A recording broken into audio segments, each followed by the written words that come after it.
Hello students, welcome back to my YouTube channel Sonu Verma agri exam prep में एक बार फिर से आप सभी का स्वागत है। दोस्तों, आप सभी का इंतज़ार ख़त्म हुआ। आज से हम हॉर्टिकल्चर के अंदर जो फ्रूट क्रॉप्स हैं इन्हें हम डिस्कस करेंगे। पिछली क्लास में हमने फलों का जो वर्गीकरण है उसे हमने डिस्कस कर लिया था।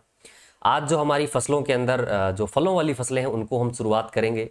और इन फसलों के अंदर सबसे मेजर जो आपकी क्रॉप है, मुख्य जो फसल है फल वृक्षों के अंदर, ये आपकी मैंगो क्रॉप है। हर बार हर एक एग्जाम के अंदर आपका इससे क्वेश्चन जो है देखने को मिलता ही मिलता है। चाहे आप कोई भी हाई लेवल का या छोटे से छोटे लेवल का आप एग्जाम उठा के देख लीजिए, मैंगो से क्वेश्चन जो है आता ही आता है। तो हमने इस क्रॉप को यहाँ पर हल्का भी रखा है और थोड़ा हाई लेवल का भी रखा है, यानी जो बातें डीप होनी चाहिए वो बातें डीप भी है, जो बातें डीप नहीं होनी चाहिए और एग्जाम स्पेसिफिक आती हैं वो हमने इसी हिसाब से ही रखा है।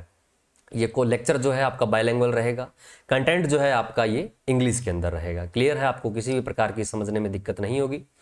तो चलिए हम शुरुआत करते हैं। ये जो लेक्चर है सभी एग्रीकल्चर एग्जाम के लिए डिज़ाइन किया गया है, जैसे कि IBPS, AFO, UP SSS, GTA, UP के अंदर आई हुई STA DHO vacancy, ICR JRF का जो एग्ज़ाम है, HO AHO, UP TGT PGT, AO AAO, सभी जो एग्ज़ाम है इन सब के लिए ये हेल्पफुल लेक्चर जो है ये रहने वाला है। शुरुआत करें। इससे पहले अगर आपने चैनल को सब्सक्राइब नहीं किया है, प्लीज़ डू द सब्सक्राइब। ऐसे ही शानदार लेक्चर आपको इसी चैनल पर मिलते रहेंगे। अगर आपने टेलीग्राम चैनल को ज्वाइन नहीं किया है, please join the Telegram channel. यहाँ पर आपको इंपॉर्टेंट MCQs और लेक्चर के नोट्स जो हैं PDF नोट्स आपको मिलते रहेंगे। अगर आपका कोई क्वेरी है तो आप मुझे इंस्टाग्राम पे DM कर सकते हैं या फिर इस वीडियो के नीचे कमेंट्स में कमेंट भी कर सकते हैं। क्लियर? चलिए तो हम लेक्चर की शुरुआत करते हैं।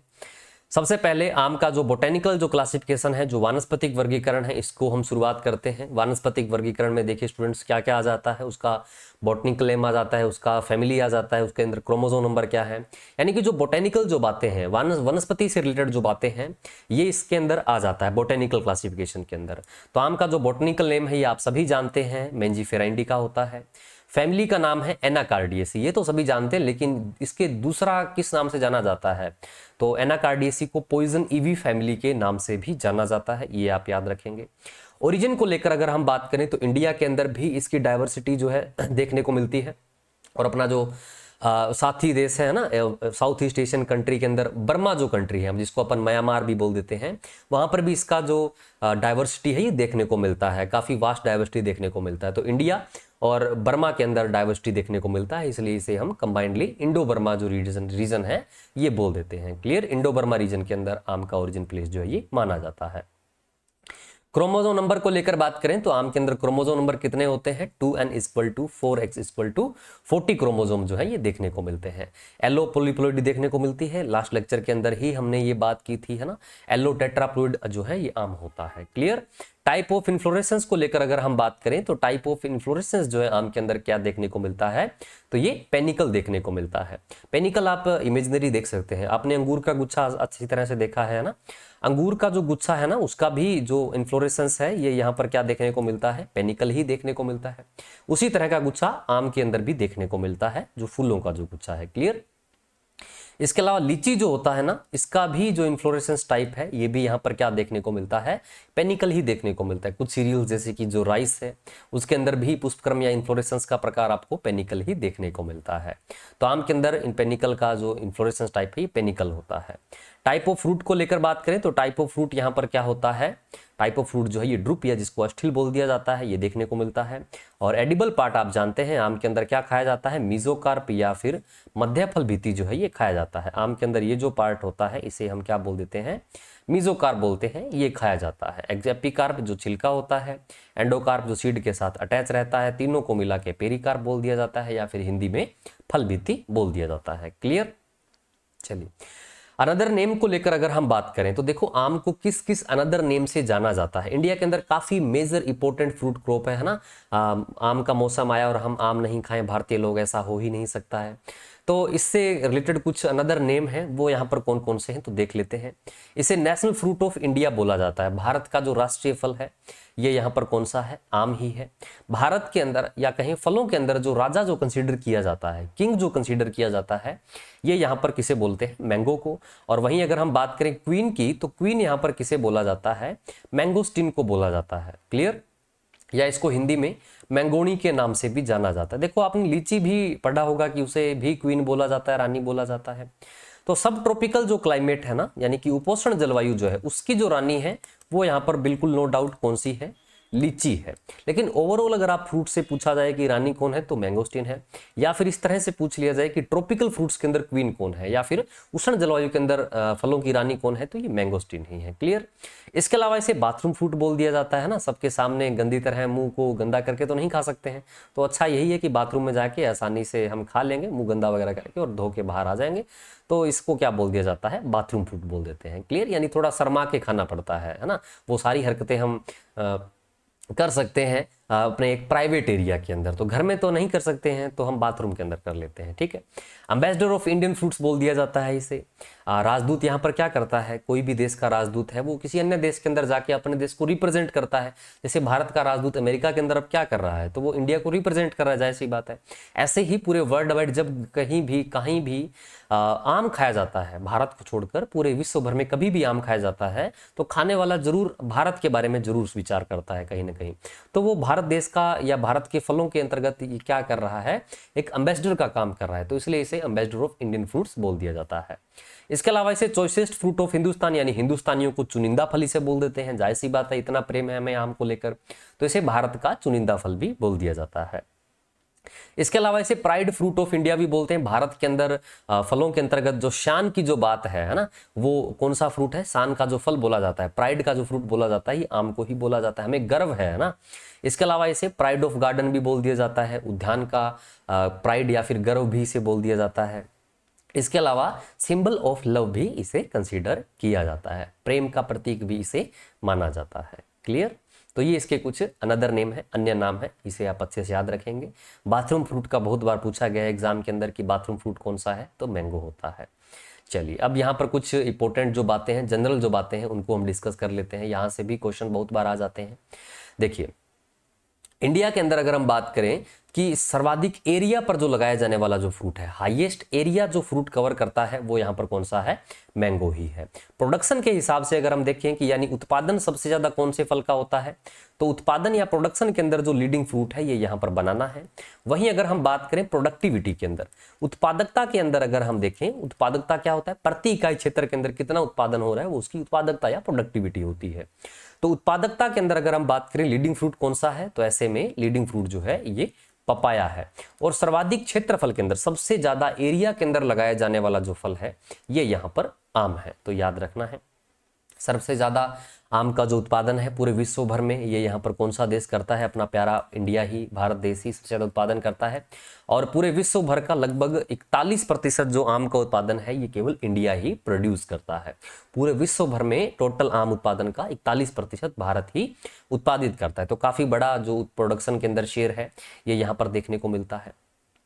लीडिंग स्टेट के अंदर अगर हम बात करें, यानी जो अग्रणीय जो राज्य है ये यहाँ पर कौन सा है, भारत के अंदर अग्रणीय जो राज्य है ये यहाँ पर उत्तर प्रदेश है। उत्तर प्रदेश के अंदर सबसे ज्यादा जो उत्पादन है आम का ये देखने को मिलता है। क्लियर। इसके अलावा देखो पहले कहीं किस जमाने में, यानी कुछ सदियों कुछ दशकों पहले ही आम का जो भारत का जो स्थान है ये एक्सपोर्ट के अंदर भी नंबर 1 हुआ करता था, यानी भारत बाहर भेजने में भी नंबर 1 हुआ करता था। लेकिन अभी जो साउथ अमेरिकन जो कंट्रीज हैं, जैसे कि जो मैक्सिको है ना, मैक्सिको है, इसके अलावा पेरू जो है, ये अभी नंबर 1 नंबर 2 कंट्री बनी हुई है एक्सपोर्ट के अंदर। नॉर्थ अमेरिका के अंदर मैक्सिको और साउथ अमेरिका के अंदर जो पेरू है ये अभी आम के निर्यात में एक नंबर 1 स्थान पर ये है। ठीक है, कंट्री याद रखना है। इसके अलावा देखो इंडिया के अंदर जितने भी फ्रूट्स का प्रोसेसिंग होता है, जितने भी फ्रूट्स का प्रोसेसिंग होता है, उन सब फ्रूट्स के प्रोसेस्ड प्रोडक्ट में जो उत्पाद बाहर भेजा जाता है, जो प्रोसेस्ड प्रोडक्ट बाहर एक्सपोर्ट किया जाता है, वो यहाँ पर मैंगो का पल्प है। आम का जो फल गुदा है ये सबसे ज्यादा एक्सपोर्ट किया जाता है फलों के अंतर्गत प्रसंस्करण के अंदर। ठीक है, जितने भी फल से प्रोसेसिंग प्रोडक्ट बनाए जाते हैं उनमें सबसे ज्यादा एक्सपोर्ट जो है मैंगो पल्प का किया जाता है। इस मैंगो पल्प को हम एक्सट्रैक्ट करते हैं, इसका कैनिंग या फिर डिब्बाबंदी किया जाता है, उस डिब्बाबंद आम को बाहर भेजा जाता है जिसको मैंगो पल्प के नाम से जाना जाता है। अब आम जो है इससे क्या क्या प्रोडक्ट बनाए जाते हैं, तो आम से जो है ये RTS तैयार किया जाता है, आम से जो है ये फ्रूट जूस भी तैयार किया जाता है, आम से जो है ये पिकल भी तैयार किया जाता है, आम की जो कच्ची वेराइटीज़ हैं उनसे वेजिटेबल भी तैयार की जाती है, आम से अमचूर भी तैयार किया जाता है, आम से जो मैंगो लेदर है, आम का जो पापड़ है, ये भी तैयार किया जाता है। तो कई सारे प्रोसेस्ड प्रोडक्ट बनाए जाते हैं। इसके अलावा आम की जो चटनी है ये भी तैयार की जाती है। अब देखिए फलों के अंतर्गत जो चटनी है उसमें से सबसे ज्यादा चटनी कौन सी एक्सपोर्ट होती है? तो मैंगो चटनी ही सबसे ज्यादा एक्सपोर्ट होती है। याद रखिएगा अच्छे से, ये क्वेश्चन आया हुआ है एग्जाम के अंदर कि चटनियों के अंदर सबसे ज्यादा कौन से फ्रूट की चटनी एक्सपोर्ट होती है? तो ये मैंगो चटनी जो है ये सबसे ज्यादा एक्सपोर्ट होती है। क्लियर है? तो यानी कहने का मतलब है कि इसका कंट्रीब्यूशन जो है ये प्रोसेसिंग इंडस्ट्रीज के अंदर भी काफी बड़ा जो कंट्रीब्यूशन है ये देखने को मिलता है, काफी बड़ा योगदान है जो प्रसंस्करण के जो उद्योग है उनके अंदर। क्लियर? आम के अंदर अगर हम कलरेशन को लेकर बात करें, पिगमेंट को लेकर बात करें, तो आम के अंदर देखिए जो येलो कलर यहां पर देखने को मिलता है, पीला रंग जो देखने को मिलता है, ये यहां पर किसकी वजह से होता है? बीटा कैरोटीन की वजह से होता है। और बीटा कैरोटीन यहां पर किसका प्रीकर्सर या अग्रक होता है? विटामिन ए का। तो आम के अंदर विटामिन ए जो है ये भी सर्वाधिक देखने को मिलता है। कितना विटामिन ए होता है? तो 4800 आयु जो विटामिन ए है ये यहां पर इसमें देखने को मिलता है। अब आम के अंदर आपको कुछ किस्में जो है लाल रंग की भी देखने को मिलती है। तो ऐसे में आम के अंदर जो लाल रंग प्रेजेंट होता है ये किस वजह से होता है? तो ये यहाँ पर एंथोसाइनिन जो वर्णक है, एंथोसाइनिन जो पिगमेंट है, इसके कारण देखने को मिलता है। ठीक है, mango play pivotal role in India's processing industry, ये आपको बता दिया है। फ्रूट पल्प में मैंगो पल्प सबसे ज्यादा एक्सपोर्ट होता है। फ्रूट प्रोसेसिंग प्रोडक्ट में मैंगो पल्प सबसे ज्यादा एक्सपोर्ट होता है। चटनीज के अंदर सबसे ज्यादा मैंगो की जो चटनी है ये सबसे ज्यादा एक्सपोर्ट होती है। ठीक है, इसके अलावा हिस्टोरिकली जो अकबर हैं इन्होंने अपने शासनकाल के दौरान जो दरभंगा बिहार है वहां पर लखी बाग जो है ये भी एस्टेब्लिश किया था। लखी बाग क्या है? अकबर ने अपने शासनकाल के दौरान 1 लाख प्लांट जो है ये आम के लगवाए थे। उस एरिया को क्या बोला जाने लगा? लखी बाग बोला जाने लगा, जो कहाँ पर है? बिहार के अंदर है। तो ये बात भी आप याद रखेंगे, लखी बाग जो है ये आम से रिलेटेड है, अकबर के द्वारा एस्टेब्लिश किया गया था। बिहार के अंदर ये जो लखी बाग है ये एस्टेब्लिश करवाया गया था। क्लियर? आम के अंदर टीएसएस को लेकर बात करें, टोटल सोल्यूबल सॉलिड्स या जिसे कुल घुलनशील ठोस बोल दिया जाता है, किसके द्वारा मेजर किया जाता है? ये रेफ्रेक्टोमीटर के द्वारा ये मेजर किया जाता है। ठीक है, हैंड रेफ्रेक्टोमीटर भी होता है और डिजिटल रेफ्रेक्टोमीटर भी होता है, इसके द्वारा ये मेजर होता है। और 20% जो टीएसएस है ये आम के अंदर देखने को मिलता है। एवरेज वेराइटीज के अंदर जो टीएसएस है ये आपको 20 डिग्री ब्रिक्स या फिर 20% देखने को मिलता है। आप इसे 20% भी लिख सकते हैं, डिग्री ब्रिक्स भी लिख सकते हैं, एक ही बात है ना, इसकी वैल्यू एक ही देखने को मिलती है। सेक्स एक्सप्रेशन को लेकर बात करें, आम के अंदर यानी कि जो लिंग का जो व्यवहार है ये कैसा देखने को मिलता है? तो आम के अंदर जो सेक्स एक्सप्रेशन है ये आपको एंड्रोमोनोसिस प्रकार का देखने को मिलता है। अब एंड्रोमोनोसिस क्या होता है पीछे हमने बात की थी, लेकिन अभी यहाँ पर बता देते हैं, वो लेक्चर आप देख सकते हैं ना। एंड्रो जो वर्ड है ना ये हम किसके लिए यूज करते हैं? मेल के लिए यूज करते हैं। नर जो फ्लावर होते हैं, मेल जो फ्लावर होते हैं उनके लिए हम यूज करते हैं एंड्रोमोनोसियस। मोनो का मतलब है एक ही प्लांट को लेकर यहां पर बात हो रही है। तो देखिए एक ही प्लांट पर आपको उभयलिंगी फूल भी देखने को मिलते हैं, उसी प्लांट पर आपको दूसरी जगह पर नर फूल भी देखने को मिलते हैं। इस कंडीशन को यहां पर क्या बोल दिया जाता है? तो इस कंडीशन को एंड्रोमोनोसियस बोल दिया जाता है। तो आम के अंदर एक जगह पर आपको नर फूल देखने को मिलते हैं, उसी पौधे पर आपको दूसरी जगह पर बाइसेक्सुअल फ्लावर या फिर उभयलिंगी फूल जो है ये भी देखने को मिलते हैं। इस कंडीशन को एंड्रोसियस बोल दिया जाता है, एंड्रोमोनोसिस बोल दिया जाता है। अब यहां पर अगर गायनोमोनोसिस वर्ड आता है तो देखो गायनो जो वर्ड है ना ये किसके लिए यूज होता है? गायनो जो वर्ड है ये फीमेल के लिए यूज होता है। तो हम यहां पर गायनोमोनोसिस से क्या समझ लेंगे? गायनोमोनोसिस से हम ये समझ लेंगे कि जो एक प्लांट है उस पर एक जगह तो आपको फीमेल फ्लावर देखने को मिलेंगे, उसी फ्लावर पर आपको दूसरी जगह बाइसेक्सुअल फ्लावर भी देखने को मिलेंगे। तो इसको फिर क्या बोल देंगे अपन? गायनोमोनोसिस बोल देंगे। लेकिन आम में कौन सा होता है? तो ये एंड्रोमोनोसिस होता है। मोस्ट इंपोर्टेंट करके याद कर लीजिएगा, बहुत बार पूछ लिया जाता है। अब आम के अंदर अगर हम पोलिनेशन को लेकर बात करें, परागण को लेकर बात करें, तो आम के अंदर परागण किस प्रकार का देखने को मिलता है? तो आम में जो परागण है ये क्रॉस पोलिनेशन होता है, पर परागण देखने को मिलता है। और पर परागण होगा तो किसी माध्यम की हमें आवश्यकता होगी, कीटों के द्वारा परागण जो है ये आम के अंदर होता है। और कौन सा कीट है जो इसके लिए परागण के लिए महत्वपूर्ण है? तो जो पोलिनेटर इंसेक्ट है ये यहाँ पर हाउस फ्लाई है। हाउस फ्लाई का जो जूलॉजिकल नेम होता है ये यहाँ पर क्या होता है? मस्का डोमेस्टिका होता है। क्या होता है? मस्का डोमेस्टिका। ये आम के अंदर परागण करने का काम करती है। क्लियर? इसके बाद अगर हम क्लाइमेट यानी कि जलवायु को लेकर अगर हम बात करें तो जलवायु किस प्रकार की आवश्यकता रहती है, तो देखिए आम जो है ये मुख्यतः कौन सी जलवायु का है, ट्रॉपिकल क्लाइमेट का है, यानी कि उष्ण जो जलवायु है इसके अंदर मुख्यतः इसे लगाया जाता है। लेकिन अब इसका जो अनुकूलन है ये भारत की जो उपोष्ण जो जलवायु है, सब ट्रॉपिकल जो क्लाइमेट है इसके अंदर भी अब देखा जाता है। तो इंडिया के अंदर अब इसे सब ट्रॉपिकल क्लाइमेट के अंदर भी लगाया जाता है, लगाया जा सकता है और लगाया जाता ही है। ट्रॉपिकल क्लाइमेट के अंदर ये मेनली ग्रो होता है, लेकिन इसे अब सब ट्रॉपिकल क्लाइमेट के अंदर भी लगाया जा सकता है। क्लियर।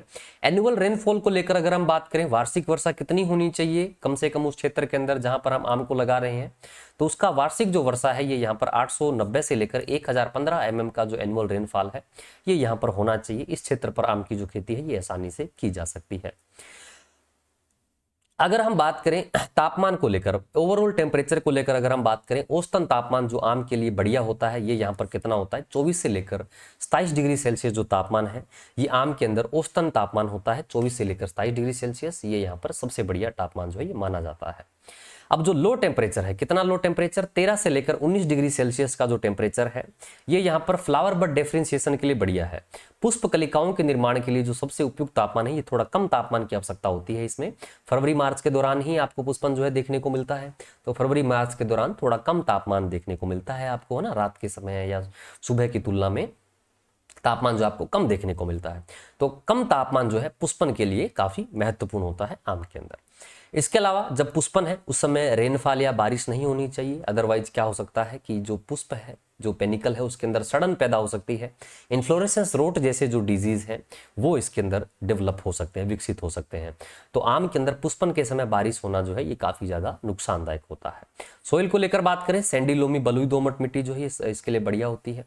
पीएच मान कितना होना चाहिए, 5.5 से लेकर 7.5 जो पीएच है ये इसके लिए सबसे बढ़िया होता है। क्लियर। नेक्स्ट अगर हम बात करें आम के अंदर प्रोपोगेशन को लेकर, आम के अंदर प्रवर्धन को लेकर अगर हम बात करें, तो आम का जो व्यावसायिक प्रवर्धन है ये किसके द्वारा होता है, प्रवर्धन टॉपिक में हमने बिल्कुल डिस्कस कर लिया था इसे। तो आम का जो व्यावसायिक प्रवर्धन है ये होता है विनियर ग्राफ्टिंग या फिर साइड ग्राफ्टिंग के द्वारा। अब ये जो मेथड है ना सबसे ज्यादा ये नॉर्थ इंडिया के अंदर काम में लिया जाता है। पूछ लिया जाए उत्तरी भारत के अंदर आम में प्रोपोगेशन का सबसे पॉपुलर मेथड कौन सा है, तो ये यहाँ पर विनियर ग्राफ्टिंग है या इसे साइड ग्राफ्टिंग भी बोला जाता है। ये मेथड काम में लिया जाता है। और आम का जो व्यावसायिक प्रवर्धन है ये भी यहाँ पर किससे होता है, ये विनियर ग्राफ्टिंग से ही होता है। अगला है यहाँ पर ग्राफ्टिंग में ही है स्टोन ग्राफ्टिंग या इसको एपिकोटाइल ग्राफ्टिंग भी बोल दिया जाता है। इसके लिए जो सुटेबल टाइम है ये यहाँ पर कौन सा होता है, सितंबर के अंदर इसका सबसे जो प्रोपोगेशन है ये इसका आइडियल टाइम होता है। और ये कहाँ पर प्रैक्टिस किया जाता है, तो महाराष्ट्र का जो कोंकण क्षेत्र है यहाँ पर इस प्रोपोगेशन मेथड को प्रैक्टिस किया जाता है। महाराष्ट्र का जो कोंकण रीजन है यहाँ पर इस मेथड को उपयोग में लिया जाता है। अब कौन सी वेराइटी के अंदर ये सबसे उपयुक्त है, तो देखिए आम की जो अल्फांजो जो वेराइटी है इसके अंदर ये सबसे उपयुक्त है। सबसे ज्यादा इसी वेराइटी के पौधे तैयार करने के लिए स्टोन ग्राफ्टिंग या फिर एपिकोटाइल ग्राफ्टिंग का उपयोग जो है किया जाता है। क्लियर। इसके अलावा आम के अंदर इनार्चिंग भी काम में लिया जा सकता है। इनार्चिंग जो है पूछ लिया जाए कौन से भारत के क्षेत्र में काम में लिया जाता है, तो ईस्ट इंडिया यानी कि भारत का जो पूर्वी क्षेत्र है यहाँ पर आम में प्रवर्धन के लिए जो आपका इनार्चिंग जो मेथड है ये यहाँ पर काम में लिया जाता है। क्लियर। ये यहाँ पर साइड ग्राफ्टिंग है, ये स्टोन ग्राफ्टिंग है, ये यहाँ पर इनार्चिंग मेथड है। तीनों ही मेथड काम में लिए जाते हैं प्रवर्धन के लिए, लेकिन सबसे ज्यादा जो मेथड काम में लिया जाता है जिससे सबसे ज्यादा पौधे तैयार किए जाते हैं व्यावसायिक स्तर पर, ये यहाँ पर आपका विनियर ग्राफ्टिंग या फिर साइड ग्राफ्टिंग है। क्लियर।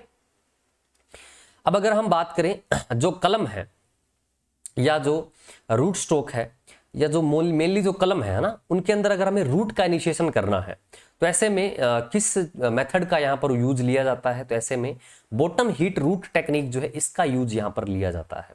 बॉटम हीट रूट जो टेक्निक है इसका यूज यहाँ पर किया जाता है। अगर हम आम को कटिंग से या स्टोन ग्राफ्टिंग से अगर हम तैयार करते हैं तो ऐसे में उसके अंदर हमें जड़ों का प्रेरण जो है ये अधिक करना होता है, क्योंकि स्टोन ग्राफ्टिंग में हम कम एज के अंदर ही पौधे का उपयोग कर लेते हैं। या फिर अगर हम कलम के द्वारा अगर हम पौधों को तैयार करें, मोस्टली ये कलम जो हम तैयार करते हैं उसके अंदर इसका उपयोग किया जाता है बॉटम हीट रूट टेक्निक का। इसके अंदर हम क्या करते हैं, जो हम बॉटम के अंदर जो हम काम में लेते हैं, बॉटम जो हम काम में लेते हैं उसके अंदर सैंड मिट्टी डाल दी जाती है ना, सैंड मिट्टी डाल दी जाती है और उसके अंदर उसको हल्का सा सिंचित करके क्या कर दिया जाता है, उसके अंदर हीटिंग जो वेव्स होती हैं वो जनरेट की जाती हैं। अब ज़्यादा टेम्परेचर होगा, ज़्यादा तापमान होगा, तो ऐसे में क्या देखने को मिलेगा, ज्यादा से ज्यादा जो रूट इनिशिएशन है, जड़ें जो है ये जल्दी प्रेरित हमें देखने को मिलेगी, तो इसको बोल दिया जाता है बॉटम हीट रूट टेक्निक। किसके द्वारा डेवलप किया गया था, ये IRI के अंदर रेड्डी और मजूमदार के द्वारा 1975 के अंदर इसे डेवलप किया गया था। तो ये आपको याद रखना है, ये जड़ों को शीघ्र प्रेरित करने के लिए इसका उपयोग जो है ये किया जाता है। अब हम बात करते हैं यहाँ पर आम के अंदर महत्वपूर्ण मूलव्रंतों के बारे में। आम के अंदर यहाँ पर महत्वपूर्ण मूलव्रंत कौन कौन से काम में लिए जाते हैं, रूट स्ट्रोक कौन कौन से काम में लिए जाते हैं। तो सबसे पॉपुलर जो यहाँ पर रूट स्ट्रोक है यहाँ पर कौन सा है, विलाई कोलम्बन है। येलो ऑक्टाप्लॉइड होता है ये, है ना, 8x इक्वल टू 80 क्रोमोजोम जो है यहाँ पर इसके अंदर देखने को मिलते हैं। 80 गुणसूत्र जो है इसके अंदर ये पाए जाते हैं। ये आम का कैसा है, एक बोना मूलव्रंत है। आम की जो पॉपुलर जो वेराइटीज हैं जैसे कि अल्फांजो जो किस्म है, इसके अंदर इसे काम में लिया जाता है। आम की सबसे पॉपुलर वेराइटी अल्फांजो ही है, तो इसके अंदर इसे उपयोग में लिया जाता है। अन्य जो बोने मूलव्रंत है आम के, ये यहाँ पर कौन कौन से हैं, नीलेश्वर ड्वार्फ है, कुरकान है, ओलार है और तोतापुरी रेड स्मॉल है। ये कुछ अनदर ड्वार्फ फ्रूट स्ट्रोक है, याद रखने के लिए आप अच्छे से याद रख लीजिएगा। अन्य जो मूलव्रंत है ये यहाँ पर किस विशेषता पर क्लासिफाई किए गए हैं, तो ये जो मूलव्रंत है ये यहाँ पर आम के अंदर एल्केलाइन सोइल के लिए क्या देखने को मिलते हैं, टोलरेंट देखने को मिलते हैं। आम के अंदर जो लवणीय क्षारीय मृदा है इसके लिए सहनशील होते हैं। कौन कौन से हैं, नेकरी है, कुरकान है और मुवंडन है। ये लवणीय क्षारीय मृदाओं के प्रति सहनशील देखने को मिलते हैं। अन्य जो मूलव्रंत है ये यहाँ पर कौन कौन से हैं, एग्जाम में आया हुआ क्वेश्चन है इसमें से। एक है साबेर, एक है 13-1, ये एग्जाम में आया हुआ है, पूछा गया था किसका रूट स्ट्रोक है ये, तो ये आम का रूट स्ट्रोक है। साबेर 13-1 ये इजराइल के अंदर काम में लिया जाता है। कैंगिस्टन ये ऑस्ट्रेलिया के अंदर काम में लिया जाता है। इसके अलावा apricot, Simmonds, Higgins, Pico, Saigon, strawberry, Cambodiana, turpentine, ये कुछ इसके अन्य मूलव्रंत हैं, याद रखिएगा। प्लांटिंग, फ्लावरिंग और फ्रूटिंग को लेकर बात करें तो देखिए प्लांटिंग यहाँ पर कब किया जाता है आम के अंदर, तो हम जून जुलाई के अंदर प्लांटिंग जो है ये करते हैं। नर्सरी के अंदर हमने ये डिस्कस कर लिया था। पिट के साइज का क्या रखा जाता है, यानी पिट का साइज क्या रखा जाता है, यानी कि गड्ढे का जो आकार है ये यहाँ पर कितना रखा जाता है, 1 मीटर क्यूब जो गड्ढे का आकार है ये रखा जाता है। प्लांटिंग डिस्टेंस को लेकर बात करें तो यहाँ पर 10 मीटर स्क्वायर का जो प्लांटिंग डिस्टेंस है ये नॉर्मल वेराइटीज में रखा जाता है। लेकिन अगर हम हाई डेंसिटी से प्लांटिंग करना चाहते हैं, अगर हम उच्च घनत्व रोपण का उपयोग करते हैं, तो ऐसे में कुछ किस्मों के अंदर जो पौधरोपण दूरी है कितनी रखी जाती है। तो जैसे आम की जो आम्रपाली वैरायटी है ये सबसे ड्वार्फ वैरायटी कंसिडर की जाती है आम की, तो इसको अगर हम हाई डेंसिटी पर लगाना चाहते हैं तो 2.5 मीटर स्क्वायर का जो पौधरोपण दूरी है ये रखते हैं। और ऐसे में हम 1 हेक्टेयर के अंदर लगभग इसके 1600 जो प्लांट हैं इनको प्लांटेड कर सकते हैं। दूसरी वैरायटी जैसे दशहरी का अगर हम हाई डेंसिटी प्लांटेशन करते हैं तो ऐसे में 3 मीटर और 2.5 मीटर का जो प्लांटिंग डिस्टेंस है ये रखा जाता है। 3 × 2.5 मीटर स्क्वायर का जो प्लांटिंग डिस्टेंस है ये रखते हैं और लगभग 1313 प्लांट्स जो है प्रति हेक्टेयर लग जाते हैं। क्लियर। फ्लावरिंग टाइम को लेकर बात करें, फ्लावरिंग टाइम आपको बताया ही था, फरवरी मार्च के अंदर जो फ्लावरिंग है ये आम के अंदर देखने को मिलती है। फ्रूटिंग को लेकर बात करें, मई से जुलाई के दौरान जो है इसके अंदर फ्रूटिंग देखने को मिलती है। लगभग 90 से 110 दिनों के अंदर फल जो है यहाँ पर ये परिपक्वता पर पहुंच जाते हैं। ठीक है। टाइम ऑफ प्रूनिंग को लेकर बात करें तो देखो प्रूनिंग जो है जाहिर सी बात है, फल लगे होंगे तब तो नहीं करेंगे ना, जब फल को हम हार्वेस्ट कर लेते हैं कंप्लीटली, जब हम फलों को तोड़ लेते हैं पौधों से, उसके बाद ही हम उसके अंदर काट छांट करते हैं। तो टाइम ऑफ प्रूनिंग को लेकर अगर हम बात करें तो अगस्त से लेकर सितंबर माह के दौरान आम के अंदर जो प्रूनिंग है, काट छांट है, ये की जाती है। आम के अंदर पुष्पक्रम होता है पेनिकल, और एक पेनिकल पर आपको कितने फूल देखने को मिलते हैं, तो लगभग 1000 से लेकर 6000 जो फूल हैं ये आपको एक पेनिकल पर देखने को मिलते हैं। अब हर फूल से क्या है, फल बनना चाहिए, लेकिन कुछ जो मोस्ट ऑफ जो फ्रूट हैं ये यहाँ पर क्या हो जाते हैं, झड़ जाते हैं, और बचते कितने हैं, सिर्फ और सिर्फ 0.1% ही बचते हैं, है ना, 0.1% ही बचते हैं। यानी 1000 फूल हैं उसमें से सिर्फ आपको एक पर ही आपको जो फ्रूट है ये देखने को मिलेगा। यानी एक पेनिकल पर आपको लगभग कितने फल देखने को मिलते हैं, तो 1 से 6 फल ही आपको देखने को मिलते हैं। क्लियर है। बाकी जो फल हैं ये बाकी जो फ्लावर होते हैं ये यहाँ पर क्या हो जाते हैं, झड़ जाते हैं, क्योंकि इतने सारे फूलों के अंदर अगर आम लगेंगे तो जाहिर सी बात है फ्रूट सर्वाइव नहीं कर पाएगा। तो फल जो है, फल वृक्ष अपने को खुद को बचाने के लिए बाकी फूलों को क्या कर देता है, ड्रॉप कर देता है। तो 0.1% जो आपको फ्रूट सेट है ये आम के अंदर देखने को मिलता है। 0.1% का जो आपको फ्रूट सेट है ये आम में आपको देखने को मिलता है। क्लियर। तो ये बात आप अच्छे से याद रखेंगे।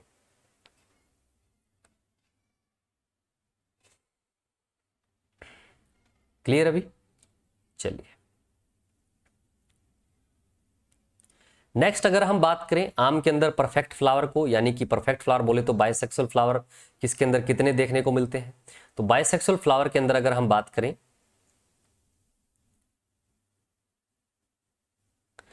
बाइसेक्सुअल फ्लावर या फिर इनको क्या बोल दिया जाता है? परफेक्ट फ्लावर भी बोल दिया जाता है। बाइसेक्सुअल फ्लावर या फिर उन्हें हम क्या बोल देते हैं? परफेक्ट फ्लावर भी बोल दिया जाता है इसे। परफेक्ट फ्लावर या बाइसेक्सुअल फ्लावर क्या होता है? जिसके अंदर एक ही फूल पर आपको नर और मादा भाग देखने को मिलेंगे, उसको हम परफेक्ट फ्लावर बोल देंगे। तो परफेक्ट फ्लावर वाले सबसे ज्यादा वैरायटी किसके अंदर है, जिसके अंदर सबसे ज्यादा परफेक्ट फ्लावर होते हैं? तो ये साहिब पसंद है, 75% आपको देखने को मिलते हैं। इसके बाद लंगड़ा वैरायटी, इसके अंदर आपको 68.9% परफेक्ट फ्लावर देखने को मिलते हैं। चौसा जो वैरायटी है इसके अंदर आपको 42.9% देखने को मिलते हैं। पेरी जो वैरायटी है इसके अंदर 32% देखने को मिलते हैं। और दशहरी जो वैरायटी है इसके अंदर आपको परफेक्ट फ्लावर कितने देखने को मिलते हैं? 30.6% जो आपको जो परफेक्ट फ्लावर हैं ये यहाँ पर देखने को मिलते हैं। जितने ज़्यादा बायसेक्सुअल या परफेक्ट फ्लावर होंगे उसके अंदर उतना ही ज़्यादा आपको जो फलन है ये देखने को मिलता है। जैसे लंगड़ा के अंदर फलन तो ज़्यादा है, लेकिन लंगड़ा के अंदर जो फ्रूट ड्रॉप की जो समस्या है, फल झड़ने की जो समस्या है, ये यहाँ पर काफ़ी ज़्यादा देखने को मिलती है। तो कुछ इस प्रकार से घुमा फिरा कर जो समस्या है ये आपको दोबारा से देखने को मिल जाती है ना। तो ये साहिब पसंद है और लंगड़ा जो वैरायटी है इसके अंदर आपको खासकर याद रखना है, इनके अंदर जो परफेक्ट फ्लावर है इनकी संख्या सबसे ज़्यादा होती है। अब मिनिमम परफेक्ट फ्लावर सबसे ज़्यादा, सबसे कम जो परफेक्ट फ्लावर है ये किसके अंदर होते हैं? तो ये रुमानी के अंदर होते हैं। 0.74% ही केवल परफेक्ट फ्लावर पाए जाते हैं। इसमें फ्रूट सेट भी आपको कम ही देखने को मिलता है। क्लियर? रुमानी जो है ये सेब की कैसी वैरायटी, मैंगो की कैसी वैरायटी है? एप्पल शेप्ड वैरायटी है। आम की जो सेब के आकार की जो किस्म है ये यहाँ पर कौन सी है? तो ये रुमानी है, याद रखिएगा।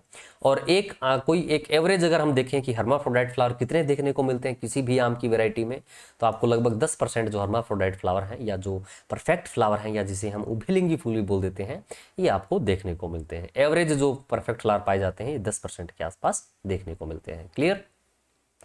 आम के अंदर नेक्स्ट हम बात करते हैं मैच्योरिटी इंडाइसेज की, यानी कि परिपक्वता सूचकांकों की। अगर हम बात करें परिपक्वता सूचकांक क्या होते हैं? फ्रूट जो है जब ये कंप्लीटली मैच्योर हो जाते हैं या पक जाते हैं तो ऐसे कैरेक्टरिस्टिक्स, ऐसे लक्षण दिखाते हैं कि अब हमें हार्वेस्ट कर लीजिए, अब हमारी आप तुड़ाई कर लीजिए। उसी को ही हम क्या बोल देंगे? मैच्योरिटी इंडाइसेज या फिर परिपक्वता सूचकांक बोल देंगे। अब ये परिपक्वता सूचकांक जो एग्जाम में पूछे जाते हैं, पूछे गए हैं, वो यहाँ पर कौन कौन से? इसमें सबसे पहले है स्पेसिफिक ग्रेविटी, विशेष गुरुत्व इसे बोल दिया जाता है। जैसे ही आम परिपक्व हो जाता है इसका स्पेसिफिक ग्रेविटी जो है 1 से ज्यादा हो जाता है। ऐसा कैसे हम पता करेंगे 1 से ज़्यादा है? तो हम एक बर्तन के अंदर पानी लेंगे, उसके अंदर आम को डुबो कर देखेंगे। अगर आम जो है डूब जाता है इसका मतलब पानी से भारी हो चुका है और स्पेसिफिक ग्रेविटी 1 से ज़्यादा है, नीचे तल चट में बैठ जाता है, इसका मतलब आम जो है ये मैच्योर है। तो ये स्पेसिफिक ग्रेविटी है, याद रखेंगे। इसके अलावा टपका स्टेज जो है काम में ली जाती है। आम जैसे ही परिपक्व हो जाते हैं वो झड़ना स्टार्ट हो जाते हैं, टपकना शुरू हो जाते हैं, तो इसको टपका स्टेज बोल दिया जाता है। इसके अलावा 90 से 110 दिन बाद आम जो है ये परिपक्व हो जाते हैं। इसके अलावा आम के जो शोल्डर जो होते हैं, आम के जो कंधे जो होते हैं, ये जो होते हैं ना, ये आम के कंधे होते हैं, ये यहाँ पर क्या हो जाते हैं? स्वेल हो जाते हैं, फूल जाते हैं जब परिपक्व होते हैं। इसके अलावा कोई भी फल है उसके अंदर जब ये परिपक्वता दिखाता है, परिपक्व हो जाता है, तो उसके ऊपर एक नेचुरल जो वैक्स है ये आपको जरूर देखने को मिलता है। जैसे आप अंगूर के अंदर देखते हैं नेचुरल वैक्स डेवलप हो जाता है, ऐसे ही आम के अंदर जब परिपक्वता आती है तो फलों की सतह पर क्या देखने को मिलती है? आपको जो वैक्स है ये देखने को मिलती है। क्लियर? तो ये बात आप याद रखेंगे। इसके अलावा यील्ड को लेकर अगर हम बात करें, उपज को लेकर बात करें, तो देखिए लगभग 15 साल तक जो उत्पादन प्राप्त होता है आम से, ये कितना प्राप्त होता है? 8 से लेकर 10 टन प्रति हेक्टेयर जो उत्पादन है ये प्राप्त होता है 15 साल तक। 15 से लेकर 20 साल तक जो हमें जो उत्पादन प्राप्त होता है ये यहाँ पर कितना होता है? 15 से लेकर 20 टन जो उत्पादन है ये 15 से 20 साल के पीरियड में हमें देखने को मिलता है प्रति हेक्टेयर। वहीं अगर हम प्रति पौधे या प्रति वृक्ष अगर हम बात करें, पर प्लांट यील्ड को लेकर अगर हम बात करें, तो संख्या में कितने फल हमें प्राप्त होते हैं? लगभग 100 से लेकर 150 फल जो है, एवरेज 100 से लेकर 150 फल में प्रति वृक्ष जो है हमें प्राप्त होते हैं। ये यील्ड है, आपको याद रखना है। क्लियर? अब हम बात कर लेते हैं, वैसे जनरल एग्जामिनेशन अगर आप दे रहे हैं जैसे टीए है ना, एसटीए है, तो ये पार्ट आप स्किप कर सकते हैं। मैं चाहता हूं कि जो मैं करवाऊं वो एकदम परफेक्ट हो, है ना। फिर भी ह्यूमन है, ह्यूमन एरर तो आएंगे ही। अगर आपका कोई डाउट रह जाता है तो आप कमेंट सेक्शन में कमेंट जरूर कर दीजिएगा ना, ताकि मैं नेक्स्ट वीडियोस के लिए इंप्रूव उन चीज़ों को कर सकूं। तो आप अगर जनरल एग्जामिनेशन के लिए तैयारी कर रहे हैं तो इस पार्ट को आप स्किप कर दीजिए, स्पीसीज है, आपसे बहुत ज़्यादा नहीं पूछे जाएंगे। हाँ, अगर आप स्पेशल डेडिकेटेडली हॉर्टिकल्चर का एग्जाम दे रहे हैं तब आप इस पार्ट को देखना काफ़ी इंपॉर्टेंट है, यहाँ से क्वेश्चन आ जाता है। तो हम बात करते हैं यहाँ पर स्पीसीज ऑफ मैंगो को लेकर। आम की जातियां कौन कौन सी है? इसमें सबसे पहले है मैंजीफेरा एल्टिसिमा। ये जो स्पीसीज है ये लीफ होपर जो कि आम का एक मुख्य कीट है, इसके प्रति क्या देखने को मिलती है? रेसिस्टेंट देखने को मिलती है। नेक्स्ट है मैंगीफेरा कास्तूरी। कास्तूरी का मतलब ब्लैक होता है ना कस्तूरी। तो ये जो आम है इसका पल्प जो है आपको ब्लैक और पर्पल कलर का आपको देखने को मिलता है। काला और बैंगनी रंग का जो फल गुदा ये देखने को मिलता है। इसके अलावा कुछ स्पीसीज जैसे मैंगीफेरा डिकेंड्रा, मैंगीफेरा गैडेब, मैंगीफेरा इनकार्पोडिस, ये बात आप सभी याद रखेंगे। ये जो स्पीसीज है ये रूट स्टॉक के तौर पर काम में ली जाती है और इसकी खास बात क्या है? वाटर लॉग्ड जो कंडीशंस होती है, जल भराव जैसी जो दशाएं होती है, उनके लिए ये काफी महत्वपूर्ण रूट स्टॉक जो है ये बन जाता है। तीनों के तीनों रूट स्टॉक याद रखेंगे, मैंगीफेरा डिकेंड्रा, गैडेबे और इनकार्पोइडस। ठीक है। नेक्स्ट है मैंगीफेरा लोरिना। ये जो एंथ्राकनोज जो डिजीज है जिसको श्यामवर्ण भी बोल दिया जाता है, इसके लिए ये रेसिस्टेंस को शो करता है। नेक्स्ट है मैंगीफेरा मैग्निफिका। ये फ्री फ्रॉम फाइबर होती है, यानी कि आम के अंदर बिल्कुल भी फाइबर जो है स्पीसीज के अंदर नहीं देखने को मिलते हैं। आप इसे जब खाएंगे तो रेशे जो है आपको मुंह के अंदर बिल्कुल भी फील नहीं होंगे। ये मैंगीफेरा मैग्निफिका है। इसके अलावा है मैंगीफेरा ओडोराटा। इस स्पीसीज के अंदर हाईएस्ट टीएसएस कंटेंट जो है आपको देखने को मिलता है। कितना देखने को मिलता है? 21.7 डिग्री ब्रिक्स टीएसएस देखने को मिलता है। नेक्स्ट जो स्पीसीज है मैंगीफेरा पाजांग। पाजांग है ना, पाजांग बोले तो बनाना से आप समझ लीजिए। तो ये जो स्पीसीज है इसका छिलका जो है ये आसानी से छिला जा सकता है, जिस प्रकार से हम केले को छिलते हैं। और आम की सबसे बड़े फ्रूट वाली जो वेराइटी है, सबसे बड़े आकार के जिसके फल देखने को मिलते हैं, वो यहाँ पर कौन सी है? मैंगीफेरा पाजांग ही है, याद रखिएगा। इसके अलावा है मैंगीफेरा सिमिलिस। इसके जो फ्रूट होते हैं ये स्टोन फ्री होते हैं, यानी कि आपको जो स्टोन के ऊपर जो कवर आपको देखने को मिलता है वो तो आपको देखने को मिलेगा, जिसको अपन सीड कोट बोल देते हैं, लेकिन उसके अंदर आपको गुठली जो है ये नहीं देखने को मिलेगी। स्टोन फ्री जो मैंगो है ये देखने को मिलता है। क्लियर? ऐसा ही एक एक वैरायटी भी है जो आपको स्टोन फ्री देखने को मिलता है। कौन सा है? तो ये आपकी यहाँ पर सिंधु वैरायटी है। ठीक है। इसके अलावा वैरायटी है या स्पीसीज है यहाँ पर मैंगीफेरा सिल्वेटिका। ये एक वाइल्ड स्पीसीज है, जंगली जाति है। आम की जो जंगली जाति है यहाँ पर कौन सी है? मैंगीफेरा सिल्वेटिका। ये जातियां हैं। नेक्स्ट अब हम बात करते हैं यहाँ पर आम के अंदर महत्वपूर्ण वैरायटीज कौन कौन सी है, आम के अंदर महत्वपूर्ण किस्में कौन कौन सी हैं। तो इस एक फोटो के अंदर भारत के अंदर जो मेजर वैरायटीज लगाई जाती है उनको हमने मेंशन किया है, जो अलग अलग राज्यों में लगाते हैं। जैसे कि महाराष्ट्र की पॉपुलर है अल्फांजो, कर्नाटका की है तोतापुरी, आंध्र प्रदेश की है बंगनपाली, उत्तर प्रदेश की दशहरी है, वेस्ट बंगाल की हिमसागर वैरायटी है, गुजरात की केसर वैरायटी है, उत्तर प्रदेश की लंगड़ा है। इसके अलावा अंबिका भी लगाई जाती है। तमिलनाडु और कर्नाटका के अंदर मूल गोवा लगाई जाती है। वनराज जो है गुजरात के अंदर लगाई जाती है। आंध्र प्रदेश और उड़ीसा के अंदर स्वर्ण रेखा लगाई जाती है। हिमाचल प्रदेश और बिहार के अंदर जैसे ये चौसा जो है लगाई जाती है। तो ये वैरायटी है भारत के अंदर अलग अलग क्षेत्रों के अंदर लगाई जाती है। और इंडिया के अंदर सबसे जो पॉपुलर टाइप की जो वैरायटीज हैं ये यही सारी वैरायटीज हैं जो हमने यहाँ पर 12 किस्मों को मेंशन किया है। ये सबसे ज़्यादा इंडिया के अंदर लगाई जाती हैं और खाई जाती हैं और यही एक्सपोर्ट जो है ये की जाती है। अब वन बाय वन सभी वैरायटीज को हम देख लेते हैं। इसमें सबसे पहले वैरायटी है अल्फांजो, मोस्ट पॉपुलर वैरायटी है आम के अंदर। सबसे जो पॉपुलर वैरायटी है आम की वो कौन सी है? अल्फांजो ही है। इसे किस किस नाम से जाना जाता है? इंडिया के अनदर पार्ट में इसे बादामी के नाम से भी जाना जाता है, गुंडू भी से बोला जाता है, खादर भी से बोला जाता है, अपास के नाम से भी जानते हैं, हापुस भी बोला जाता है, कगदी भी बोला जाता है, कगदी हापुस भी बोला जाता है। तो इसके कुछ अन्य नाम है। क्लियर? मिड सीजन की वैरायटी है ये, यानी बाजार के अंदर आपको बीच के से टाइम में देखने को मिलेगी। इंडिया के अंदर मोस्ट पॉपुलर जो वैरायटी है आम के अंदर सबसे प्रसिद्ध जो किस्म है ये यहाँ पर कौन सी? अल्फांजो ही है। सबसे फाइन क्वालिटी की यानी टेस्ट के लिए जाने जाने वाली जो किस्म है ये अल्फांजो ही है। भारत से सबसे ज़्यादा जिस वैरायटी को बाहर एक्सपोर्ट किया जाता है, जिस किस्म का सबसे ज़्यादा निर्यात किया जाता है वो अल्फांजो ही है। भारत के अंदर सबसे ज़्यादा जिस किस्म का कैनिंग या डिब्बाबंदी किया जाता है वो किस्म भी यहाँ पर कौन सी है? तो ये भी यहाँ पर अल्फांजो ही है, याद रखेंगे। इस किस्म के अंदर सबसे ज्यादा स्पॉन्जी टिश्यू या फिर उत्तक क्षय जो इसकी समस्या भी देखने को मिलती है। सब कुछ ज्यादा ही ज्यादा है इसके अंदर, है ना। खाई भी सबसे ज्यादा यानी पॉपुलर भी सबसे ज्यादा अल्फांजो ही है, बाहर भेजी भी एक पॉपुलर अल्फांजो ही है, केनिंग भी इसी का ही किया जाता है। और सबसे ससेप्टिबल स्पॉन्जी टिश्यू के लिए भी कौन सी है? अल्फांजो ही है। और सबसे ज्यादा इसके अंदर कैरोटीनॉइड्स भी आपको देखने को मिलते हैं। कैरोटीनॉइड्स के अंदर ना अलग अलग प्रकार के जो कैरोटीनॉइड्स हैं, जैसे कैरोटीन है, बीटा कैरोटीन है, अल्फा कैरोटीन, ये सारे के सारे जो कैरोटीनॉइड्स हैं इसके अंदर सबसे ज्यादा मात्रा के अंदर पाए जाते हैं। महाराष्ट्र के अंदर लगाया जाता है इसे। और महाराष्ट्र के कौन से क्षेत्र में इसे लगाया जाता है? तो महाराष्ट्र का जो रत्नागिरी जो क्षेत्र है यहाँ पर इसका जो कल्टीवेशन है ये सबसे ज्यादा किया जाता है। तो मोस्ट इंपोर्टेंट करके इस वैरायटी को आप अच्छे से याद कर लीजिएगा, बहुत इंपॉर्टेंट है। इसके बाद नेक्स्ट वैरायटी है बॉम्बे ग्रीन। ये अर्लीस्ट वैरायटी है ना, नॉर्थ इंडिया के अंदर जो एक अर्ली जो किस्म है अगेती जो किस्म है यहाँ पर ये बॉम्बे ग्रीन है। इसके अंदर क्या खास बात है कि पकने के बाद भी हरे रंग की ही दिखाई पड़ती है और हरे आम में सबसे ज़्यादा आपको विटामिन सी देखने को मिलता है। आजकल रील काफ़ी चलती है ना आम के ऊपर वो अलग सा मसाला लगा के और खाते रहते हैं ना, देखा होगा आपने बहुत ज़्यादा बार। तो ये बॉम्बे ग्रीन है ना, इसके अंदर हाईएस्ट विटामिन सी कंटेंट आपको देखने को मिलता है ना। हाईएस्ट विटामिन सी कंटेंट जो है आपको इसमें देखने को मिलता है। आम के अंदर एक माल फॉर्मेशन डिसऑर्डर जो है, डिजीज जो है देखने को मिलता है। तो आम के अंदर जो माल फॉर्मेशन जो डिजीज है आपको इसी के अंदर ही सबसे ज्यादा देखने को मिलता है। मैंगो माल फॉर्मेशन के लिए सबसे जो ससेप्टेबल जो वेराइटी है ये यहाँ पर कौन सी है, बॉम्बे ग्रीन ही है। कमर्शियल वेराइटी कहाँ की है ये, तो आंध्र प्रदेश की ये कमर्शियल वेराइटी, अरुणाचल प्रदेश नहीं है ये, आंध्र प्रदेश है, ठीक है। इसे नॉर्थ इंडिया के अंदर किस नाम से जाना जाता है, तो नॉर्थ इंडिया के अंदर इसे मालदा के नाम से भी जाना जाता है। क्लियर।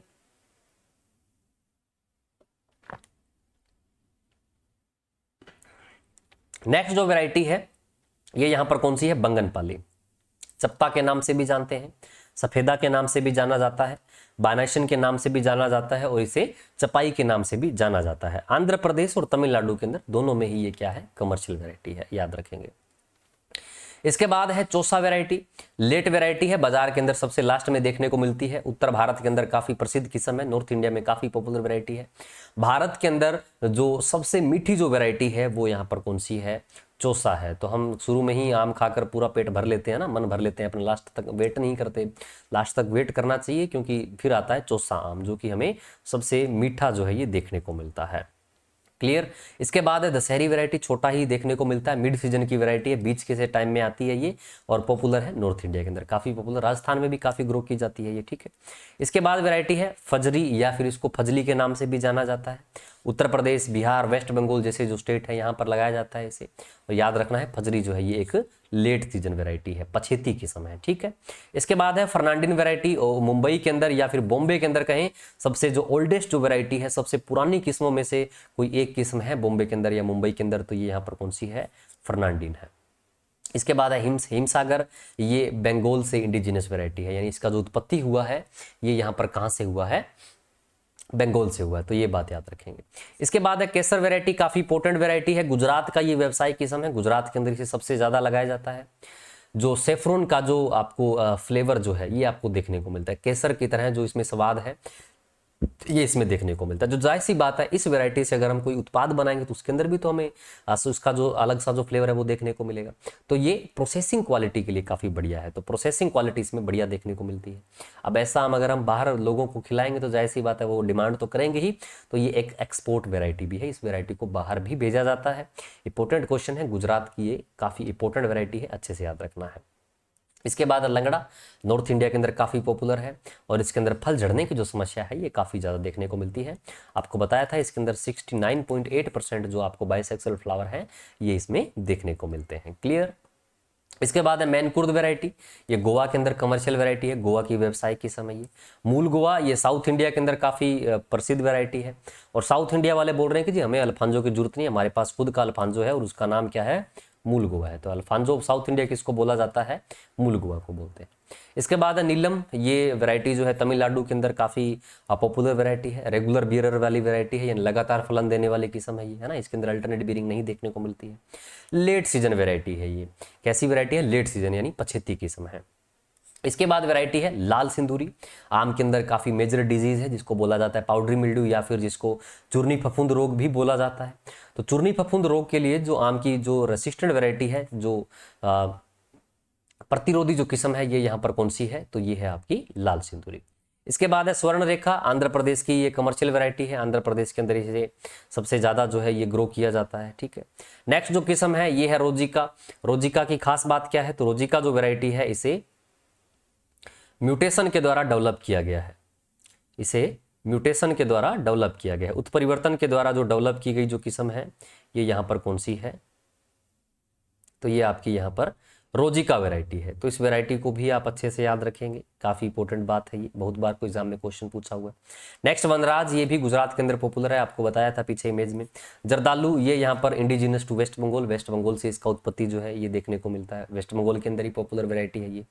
इसके अलावा कुछ वैरायटी है जैसे कि निरंजन है, मधुलिका है और MDCH1 है, MOCH नहीं है ये, MDCH1 है। तो ये ऑफ सीजन वैरायटीज है, यानी बेमौसमी किस्में हैं, बेमौसम के अंदर भी ये आम का उत्पादन हमें देती है। रूमानी एप्पल शेप्ड वैरायटी है, सेब के आकार की आम की किस्म कौन सी है, तो ये रूमानी है। साथ ही साथ इसका उपयोग जो है ये रूट स्टॉक के तौर पर भी करते हैं। जब हम दशहरी को लगाते हैं तो अगर हमें रूट स्टॉक चाहिए तो सबसे बढ़िया जो रूट स्टॉक है आम के अंदर दशहरी किस्म के लिए, तो ये कौन सा है, रूमानी है। क्लियर, याद रखना है। इसके अलावा जैसे पूसा सूर्या या इसको एल्डोन भी बोला जाता है, ये कहां से लाई गई है, ब्राजील से लाई गई है। एग्जाम में क्वेश्चन आया हुआ है, देखो ब्राजील से तो लेकर आए थे हम एल्डन वैरायटी, इसके अंदर हमने कुछ बदलाव किए और हमने डेवलप की कौन सी, पूसा सूर्या। तो इसको कैसा इंट्रोडक्शन बोल दिया जाता है, सेकेंडरी इंट्रोडक्शन जो है इसे बोल दिया जाता है।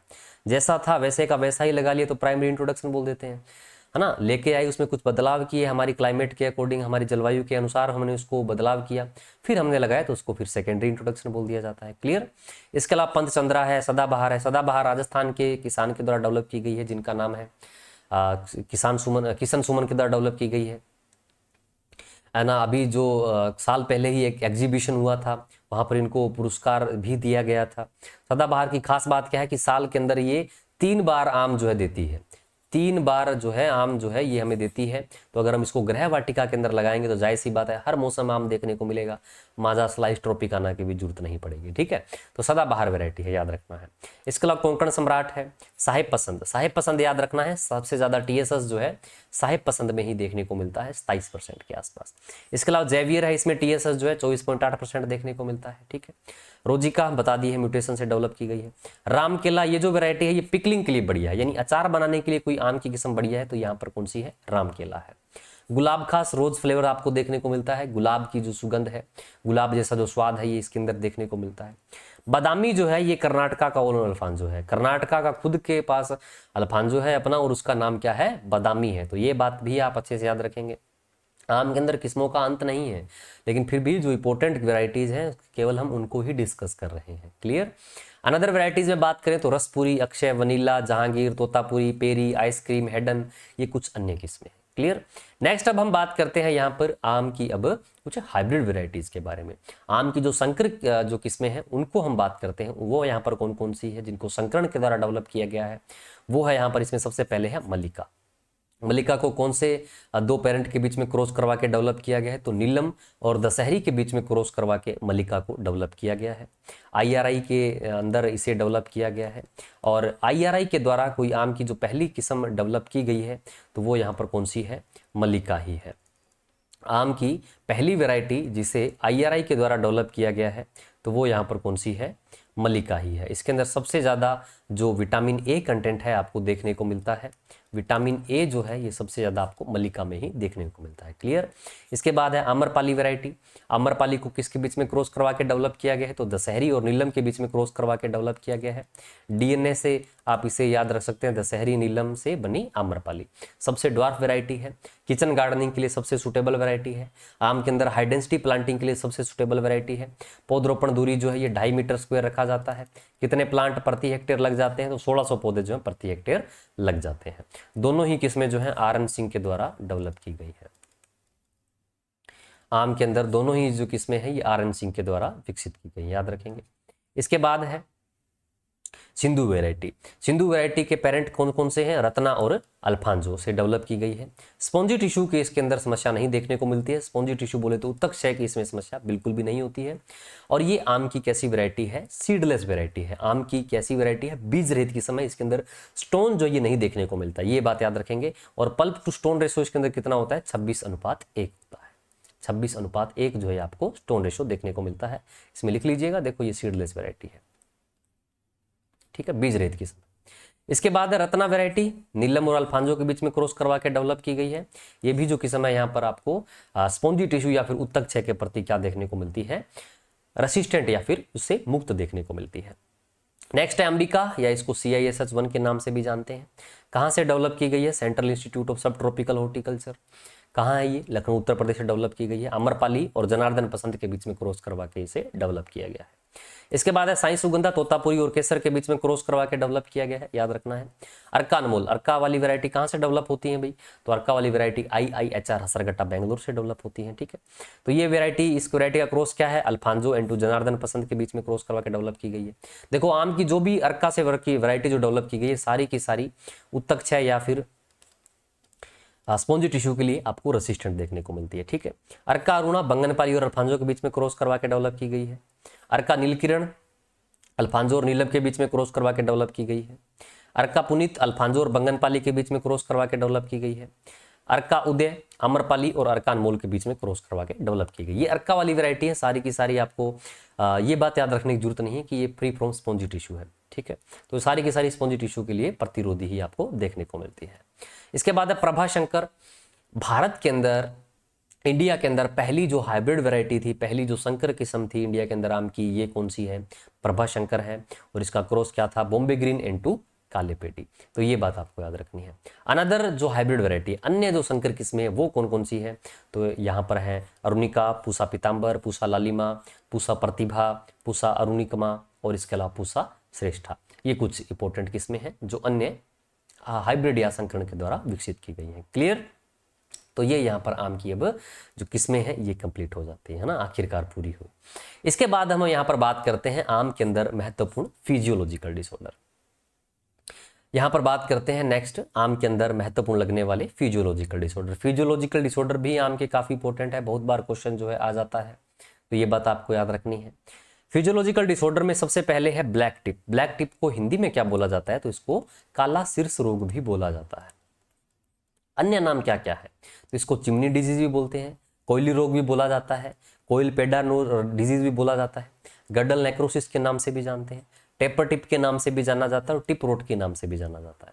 इन दोनों में से मुझे एकदम एग्जैक्ट याद नहीं आ रहा, लेकिन इन दोनों में से एक नाम आया हुआ था कि ये किसका डिसऑर्डर है, ये आया हुआ था। आई थिंक गडल नेक्रोसिस आया हुआ था और पूछा गया था कि किसका डिसऑर्डर है। तो देखो अगर आपने अदर नेम पढ़ लिए हैं तो जाहिर सी बात है ब्लैक टिप की ही बात हो रही है। इसके अंदर क्या देखने को मिलता है? आम का जो शीर्ष जो भाग है उसके पास आपको जो काला जो भाग है ये डेवलप हो जाता है। शीर्ष जो है ये कैसा डेवलप हो जाता है? काला डेवलप हो जाता है। इसको क्या बोला जाता है? ब्लैक टिप बोलते हैं। सबसे पहले इसे किसके द्वारा रिपोर्ट किया गया था? सबसे पहले इसको देखा किसने था? तो इसे सबसे पहले वुड हाउस के द्वारा बिहार में 1908 के अंदर देखा गया था। वुड हाउस ने देखा था बिहार के अंदर 1908 के अंदर देखा था। अब ये किस वजह से होता है? तो देखो एनवायरनमेंट के अंदर जो जहरीली गैसें हैं उनके कारण ये सबसे ज्यादा होता है। जैसे कि SO2 जो गैस है, सल्फर डाइऑक्साइड जो गैस है, इसके कारण देखने को मिलता है। एसिटिलीन जो गैस है इसके कारण देखने को मिलता है।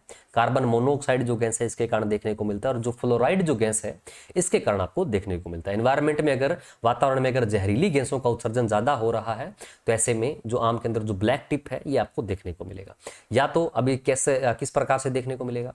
अगर हमारा ओरचार्ड जो है ये ईंट के भट्टों के पास है, ब्रिक किलन के पास हमने ओरचार्ड एस्टेब्लिश कर दिया है, या कोई इंडस्ट्रियल एरिया है, कोई औद्योगिक क्षेत्र है, वहां पर हमने आम का ओरचार्ड एस्टेब्लिश कर दिया है, तो जाहिर सी बात है वहां पर शुद्ध गैसें तो निकलने से रही है ना, ऑक्सीजन तो उत्सर्जित करती नहीं है वो, तो वहां से विषैली गैसें उत्सर्जित होती हैं।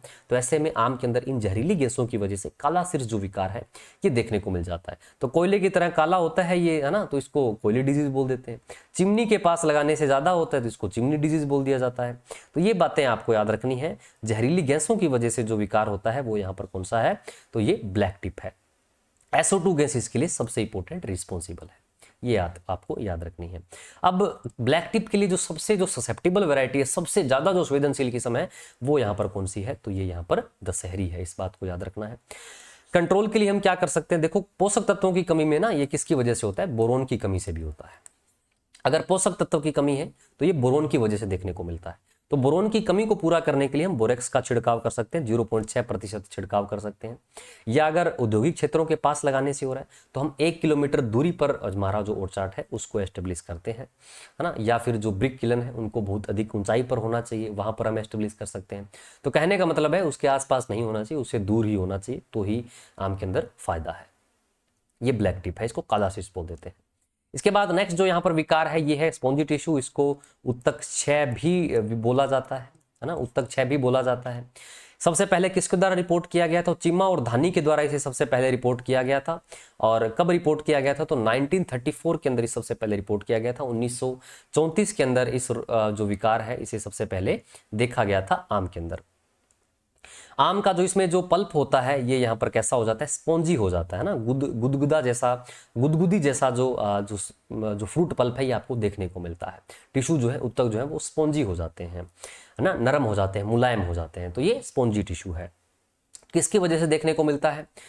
इनएक्टिविटी ऑफ राइपनिंग एंजाइम, है ना, राइपनिंग एंजाइम अगर सही से वर्क नहीं कर रहे हैं या बहुत अधिक ओवर जो एक्टिविटी है ये एंजाइम कर रहे हैं तो बहुत अधिक पक जाता है, या फिर आपको हाई टेम्परेचर की वजह से भी ये देखने को मिलता है, या फिर हीट यानी हीट के अंदर टेम्परेचर आ चुका है ना, हीट के अंदर आपको ये देखने को मिलता है, या फिर क्या हो सकता है कि हार्वेस्टिंग करने के बाद सूर्य की किरणों का प्रकोप सीधे का सीधा फलों पर देखने को मिल रहा है तो भी ये देखने को मिल जाता है।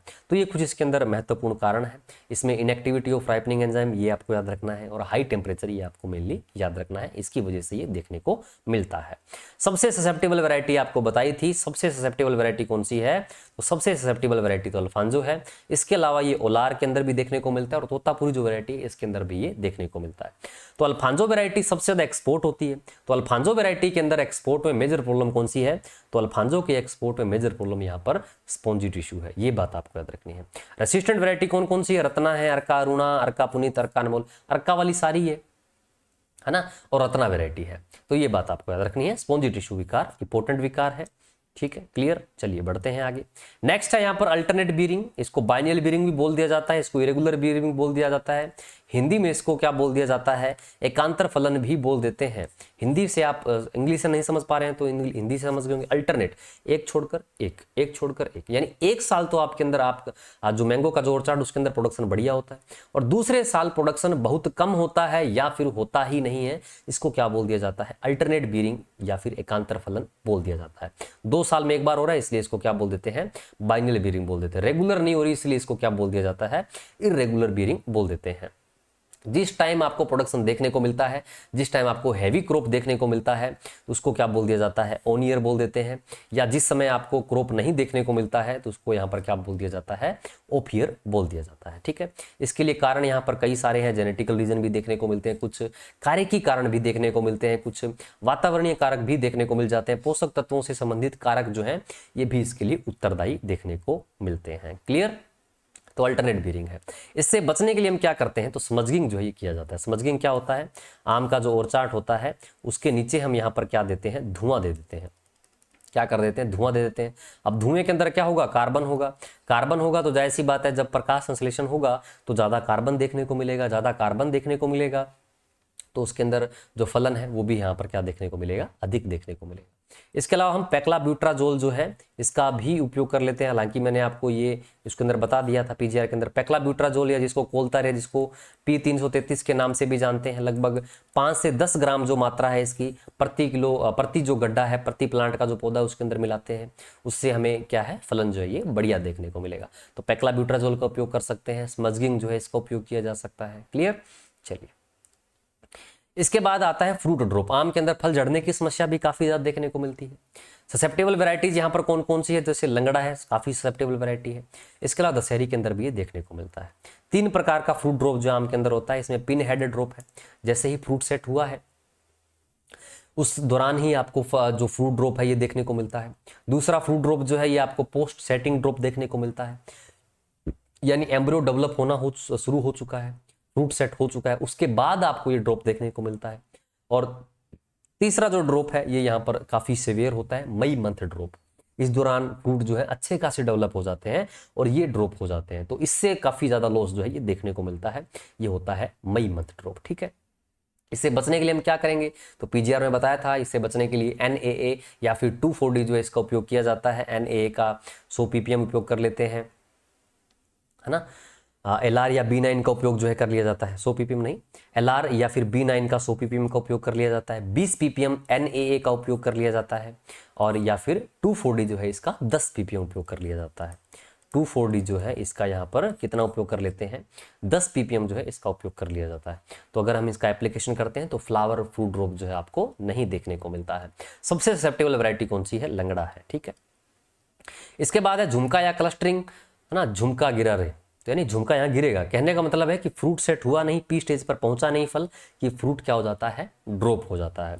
पी स्टेज पर आपको फ्रूट ड्रॉप जो है इसके अंदर देखने को मिलता है। तो इसको क्या बोला जाता है, झुमका या फिर क्लस्टरिंग डिसऑर्डर जो है बोला जाता है। पूरे के पूरे क्लस्टर के जो है ये गिर जाते हैं, पूरे के पूरे क्लस्टर ही गिर जाते हैं, तो इसको बोला जाता है झुमका। किसकी वजह से होता है, लो टेम्परेचर की वजह से ये देखने को मिलता है, कम तापमान की वजह से देखने को मिलता है। फरवरी मार्च में सबसे ज्यादा होता है। क्लियर। ये और किसकी वजह से हो जाता है, इम्प्रॉपर पोलिनेशन या फर्टिलाइजेशन सही से नहीं हुआ तो भी देखने को मिल जाएगा। बाकी लो टेम्परेचर इसके लिए सबसे इंपॉर्टेंट फैक्टर है। क्लियर। नेक्स्ट आता है इंटरनल नेक्रोसिस। इंटरनल नेक्रोसिस को आंतरिक उत्तक भी बोल दिया जाता है। ये किसके द्वारा सबसे पहले नोटिस किया गया था, तो संत राम के द्वारा 1972 के अंदर ही सबसे पहले नोटिस किया गया था। बोरोन की डेफिशिएंसी से ये आपको देखने को मिलता है।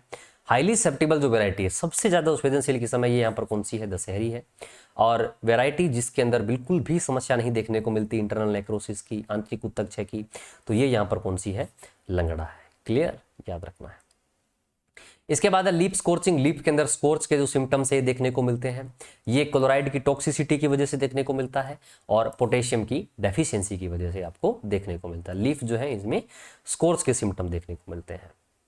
इसके बाद है जेली सीड विकार। जेली सीड में क्या होता है, जो पल्प होता है ये अपना लूज हो जाता है, जेली का फॉर्मेशन हो जाता है, जो फ्लेवर है वो यहाँ पर खराब हो जाता है, साथ ही साथ जो कलर है वो भी डल हो जाता है, काफी गहरा कलर जो है ये भी यहाँ पर देखने को मिलता है। साथ ही साथ फल जो है इनकी सेल्फ लाइफ जो है, भंडारण क्षमता जो है ये भी कम हो जाती है। तो इस तरह के जो कैरेक्टरिस्टिक्स है ये आपको जेली सीड जो विकार है इसके अंदर देखने को मिलते हैं।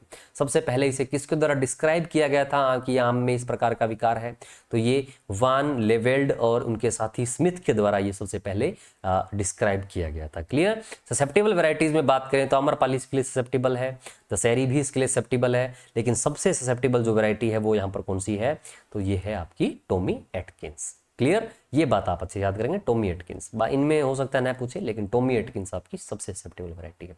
तो ये जेली सीड है। होता किस वजह से है, तो ये आपका लो टेम्परेचर की वजह से आपको देखने को मिलता है। एडवर्स क्लाइमेटिक कंडीशन की वजह में लो टेम्परेचर इसके लिए सबसे रिस्पॉन्सिबल है। अगला जो यहाँ पर काई के विकार है, नेक्स्ट जो यहाँ पर फिजियोलॉजिकल डिसऑर्डर है, ये सॉफ्ट नोज है। ये जो टिप पार्ट है ना उसको नोज बोल दिया जाता है, इसको नाक बोल देते हैं। तो ये आम का नाक है, ये थोड़ा सॉफ्ट हो जाता है और अंदर की ओर धंस जाता है। तो ये कैल्शियम की आपको टॉक्सिसिटी की वजह से देखने को मिलता है और आपको नाइट्रोजन की डेफिशिएंसी की वजह से ये देखने को मिलता है। क्लियर। कैल्शियम की डेफिशिएंसी से होता है, ऐसा नहीं है ना, एक्सेस ऑफ कैल्शियम नहीं, कैल्शियम की डेफिशिएंसी की वजह से देखने को मिलता है और नाइट्रोजन की टॉक्सिसिटी की वजह से देखने को मिलता है। कैल्शियम की डेफिशिएंसी और नाइट्रोजन की टॉक्सिसिटी की वजह से ये देखने को मिलता है। यहाँ गलत लिखा हुआ है भाई ना, गलत लिखा हुआ है। कैल्शियम की डेफिशिएंसी से और नाइट्रोजन की टॉक्सिसिटी से देखने को मिलता है, इसको सही कर लीजिएगा आप। इसके अलावा है शेप बर्न डिसऑर्डर। जब फल जब मैच्योर हो जाते हैं ना उसके बाद फ्रूट का जो ये डंठल होता है यहाँ से शेप जो ही एक्सट्रैक्ट होते रहते हैं। ये बहुत ज़्यादा हाईली एसिडिक नेचर के होते हैं और ये जो फ्रूट पल्प है ये जल जाता है और आपको ये जो इस प्रकार के जो ब्लैक जो स्पॉट्स होते हैं ये देखने को मिलते हैं। इससे आम का जो मार्केट वैल्यू है ये कहीं ना कहीं कम देखने को मिलता है। तो पोस्ट हार्वेस्ट डिसऑर्डर है, ये बात आप अच्छे से याद रखेंगे। शेप बर्न जो है ये कैसा डिसऑर्डर है, तो पोस्ट हार्वेस्ट डिसऑर्डर है। ठीक है, ये स्टोरेज को कम करता है और साथ ही साथ मार्केट के अंदर डिमांड को भी कम करता है। जाहिर सी बात है इस तरह के आम खरीदना कम पसंद करते हैं लोग। तो ये शेप बर्न डिसऑर्डर है, पोस्ट हार्वेस्ट है। नेक्स्ट है फ्रूट पिटिंग। दशहरी वैरायटी के अंदर सबसे ज़्यादा देखने को मिलता है। आप देखते हैं आम का जो दशहरी का जो आम होता है उसके अंदर इस प्रकार से आपको कुछ गड्ढे जो है ये देखने को मिलते हैं। इस प्रकार से जो गड्ढे हैं ये इसके ऊपर आपको देखने को मिलते हैं। दशहरी वैरायटी के अंदर बहुत ज़्यादा देखने को मिलते हैं। तो ये बोरोन की डेफिशिएंसी से आपको देखने को मिलता है। क्लियर। तो ये यहाँ पर आम के अंदर कुछ महत्वपूर्ण जो काई के विकार थे उनकी हमने बात की है। तो काई के विकारों को आपको अच्छे से याद कर लेना है। अब हम नेक्स्ट बात करते हैं डिजीज ऑफ मैंगो के बारे में। इससे पहले अगर आप यहां तक आ चुके हैं तो please do the subscribe channel. आपको इसी तरह से स्पेयर लेक्चर जो है आप शानदार लेक्चर आपको मिलते रहेंगे। ठीक है, बिल्कुल फ्री ऑफ कॉस्ट मिलते रहेंगे। तो please do the subscribe channel और टेलीग्राम चैनल को भी ज्वाइन कर लीजिए। आपका यूजर नेम आपको दिख रहा होगा नीचे स्ट्रिप पर, तो टेलीग्राम से भी जुड़ जाइए। चलिए शुरुआत करते हैं डिजीज ऑफ मैंगो के बारे में। इसमें सबसे पहले है पाउडरी मिल्ड्यू, इसको चूर्णी फफूंद रोग बोला जाता है। ये फंगस की वजह से देखने को मिलता है। ठीक है, कौन सा फंगस रिस्पॉन्सिबल है इसके लिए, ओडियम मैंगीफेरी जो फंगस है इसकी वजह से ये देखने को मिलता है। ठीक है, इसके सिम्टम्स जो है आपको फ्लावर पर भी देखने को मिलते हैं। इसके सिम्टम्स जो है आपको लीफ पर भी देखने को मिलते हैं। लीफ का जो अपर सरफेस होता है इस पर इसके जो सिम्टम्स है काफ़ी ज़्यादा देखने को मिलते हैं। इसके कंट्रोल के लिए हम सल्फर कंटेनिंग जो फंगीसाइड होते हैं, सल्फर युक्त जो कवकनाशी है उनका उपयोग हम कर सकते हैं, जैसे कि सल्फेक्स का उपयोग किया जा सकता है, वेटेबल जो सल्फर है उसका उपयोग किया जा सकता है, या फिर कैरेथेन जो इसका उपयोग यहाँ पर किया जा सकता है। इसके अलावा कंट्रोल के लिए हम कोसोन 0.2% का छिड़काव कर सकते हैं, बेनलेट के 0.2% का छिड़काव कर सकते हैं। इससे अगर हम नुकसान को लेकर बात करें तो इससे नुकसान कितना हो जाता है, तो लगभग 30 से 90% नुकसान जो है पाउडरी मिल्ड्यू की वजह से आम में देखने को मिलता है। तो काफी महत्वपूर्ण डिजीज है, सबसे मेजर डिजीज पाउडरी मिल्ड्यू ही है, ठीक है, याद रखना है। रेसिस्टेंट वैरायटी कौन कौन सी है? लाल सिंदूरी सबसे मोस्ट इंपोर्टेंट और रेसिस्टेंट वैरायटी है। इसके अलावा हूर, लतीफ और तोतापुरी भी इसके लिए क्या होती है? रेसिस्टेंट होती है। बाकी मेन जो एग्जाम में पूछा जाता है वो लाल सिंदूरी के लिए बहुत ज्यादा बार पूछा जाता है। क्लियर? इसके बाद नेक्स्ट यहाँ पर वैरायटी है नेक्स्ट जो डिजीज है ये यहाँ पर एंथ्राकनोज है। एंथ्राकनोज को बर्ड आई स्पॉट डिजीज के नाम से भी जाना जाता है। ये भी फंगस की वजह से ही होता है। फंगस कौन सा है? कोलेटोट्राइकम गलियोस्पोरोइडस जो फंगस है इसकी वजह से देखने को मिलता है। ये प्री हार्वेस्ट डिजीज भी है और ये एक पोस्ट हार्वेस्ट डिजीज भी है, यानी तुड़ाई से पहले भी ये नुकसान पहुंचाता है और तुड़ाई के बाद भंडारण के दौरान भी ये नुकसान पहुंचाता है। तो इस डिजीज का आप इस तरह से याद रखिएगा, प्री हार्वेस्ट डिजीज भी है और पोस्ट हार्वेस्ट डिजीज भी है, ठीक है। ह्यूमिड जो एरियाज होते हैं, जो नम जो क्षेत्र है, नमी वाले जो क्षेत्र हैं, वहां पर इसके सिम्टम्स जो है सबसे ज्यादा देखने को मिलते हैं। कॉपर जो युक्त फंगीसाइड है इसका हम उपयोग कर सकते हैं। ब्लिटोक्स और बाविस्टीन जो है इसका उपयोग किया जा सकता है, ठीक है। इसके अलावा जो फल ग्रसित है इस विकार से उसका हम हॉट वाटर ट्रीटमेंट भी कर सकते हैं। हॉट वाटर ट्रीटमेंट के लिए 52 डिग्री सेल्सियस युक्त जो गर्म जल है इसका उपयोग किया जाता है हॉट वाटर ट्रीटमेंट के अंदर। क्लियर? चलिए नेक्स्ट जो डिजीज है ये यहाँ पर मैंगो मालफॉर्मेशन है। मैंगो मालफॉर्मेशन को गुच्छा मुच्छा रोग भी बोल दिया जाता है। कौन सा रोग बोल देते हैं? गुच्छा मुच्छा रोग भी बोल दिया जाता है। किसकी वजह से होता है? ये भी फंगस की वजह से ही होता है। फ्यूजेरियम मेलिनीफोर्मी स्पीसीज सब ग्लूटाइनस जो फंगस है इसकी वजह से देखने को मिलता है। सबसे पहले इसे कहां पर रिकॉर्ड किया गया था? सबसे पहले दरभंगा बिहार जो है यहाँ पर सबसे पहले रिपोर्ट किया गया था। किसके द्वारा रिपोर्ट किया गया था? वाट और मैरिस के द्वारा 1891 के अंदर 1891 के अंदर ये सबसे पहले रिपोर्ट किया गया था। दो प्रकार का ये देखने को मिलता है।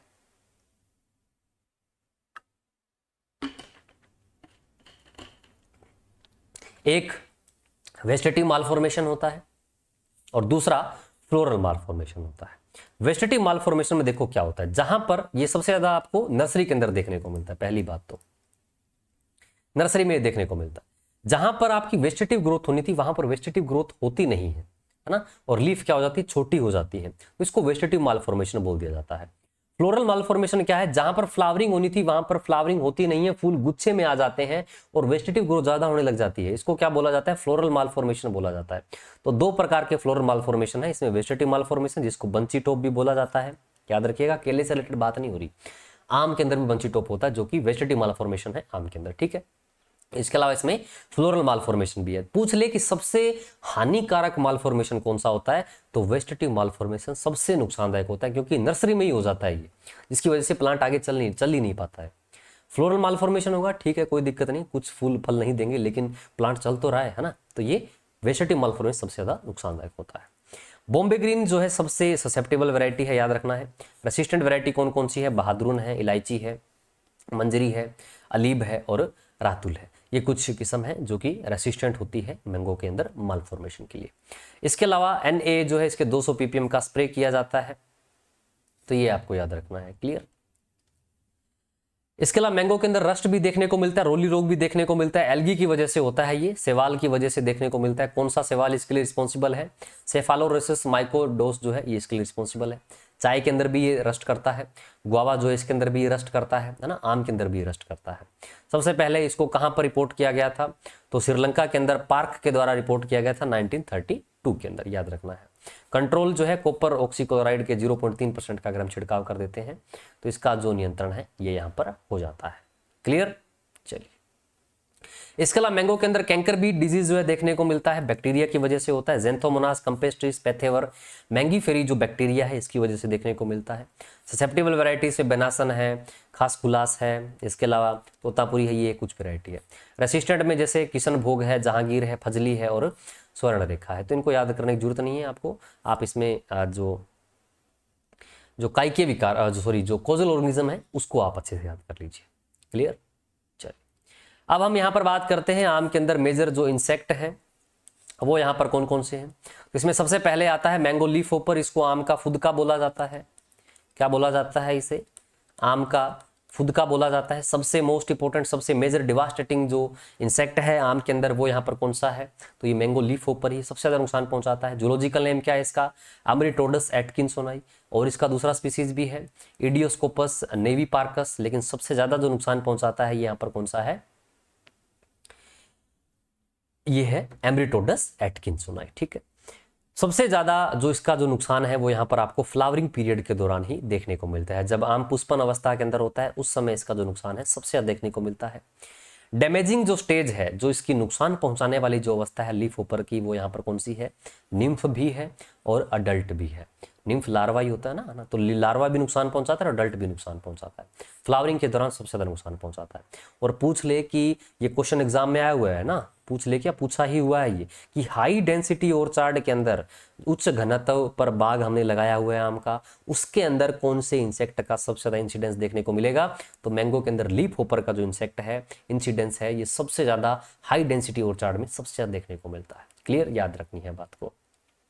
इसके अलावा आम के अंदर मिलीबग जो डिसऑर्डर है ये भी देखने को मिलता है। ड्रोसिका मैंगीफेरी इसका जूलॉजिकल नेम है। डैमेजिंग स्टेज निम्फ और अडल्ट, इसकी भी दोनों ही स्टेज जो है नुकसान पहुंचाती है। इसमें यहाँ पर क्या देखने को मिलता है? इसकी जो फीमेल है ये यहाँ पर सोइल जो है इसके अंदर एग लेइंग करता है, अंडे देता है। लार्वा जो है ये यहाँ पर मेन स्टेम से होते हुए और प्लांट का जो एरियल पार्ट है उसको यहाँ पर क्या करती है? ये नुकसान पहुंचाती है। तो इस तरह से इसका जो डैमेजिंग स्टेज है ये देखने को मिलता है। क्लियर। ये लीव्स को नुकसान पहुंचाती है, सूट को नुकसान पहुंचाती है, सेटल्ड जो इन्फ्लोरेसेंस है उसको नुकसान पहुंचाती है, फ्लावर ड्रॉप देखने को मिलता है और फ्रूट सेट को भी कहीं ना कहीं अफेक्ट करता ही करता है। तो हर पार्ट के अंदर इसका जो डैमेज है ये देखने को मिलता है। और पूछ ले कि कौन से एरिया के अंदर सबसे जो नुकसान है सबसे ज्यादा पहुंचाता है, तो नॉर्थ इंडिया के अंदर इसका जो सबसे ज्यादा इंसिडेंस है ये देखने को मिलता है। अब इसके कंट्रोल के लिए अगर हम बात करें तो कंट्रोल के लिए हम क्या करते हैं? देखिए, आम का जो प्लांट है उसके लगभग हम 30 सेंटीमीटर हाइट पर हम क्या करते हैं?